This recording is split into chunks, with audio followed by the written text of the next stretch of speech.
ఎక్కడైనా బావ కానీ వంగ తోటకాడ బావ కాదంటారు. అట్లాగే ఇప్పుడు హౌతీ తీవ్రవాదుల వ్యవహారంలో కీలకమైనటువంటి పరిణామాలే చోటు చేసుకుంటాయి. హౌతీ తీవ్రవాదులు ఓ పక్కన విశృంఖలంగా ప్రవర్తిస్తున్నారు. తాజాగా మరొకసారి దాడులకు పాల్పడ్డారు. ఏదైతే నిన్ననే చెప్పుకున్నాం, ఒక బ్రిటన్కి సంబంధించిన దాంతోపాటుగా 2 అమెరికాకి సంబంధించిన వాటి మీద కూడా, షిప్స్ మీద కూడా దాడి జరిగిందని లేటెస్ట్గా చూస్తే the US forces claim to have destroyed a Houthis anti-ship ballistic missile on April 11th. The US Central Command claimed the targeted missile posed a imminent threat to shipping in the Red Sea.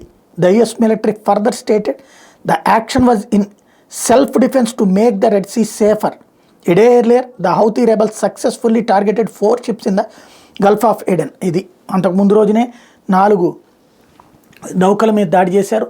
తర్వాత America నౌక మీద దాడి చేస్తుంటే మిస్సైల్ని మధ్యలోనే పడగొట్టామని చెప్తున్నారు.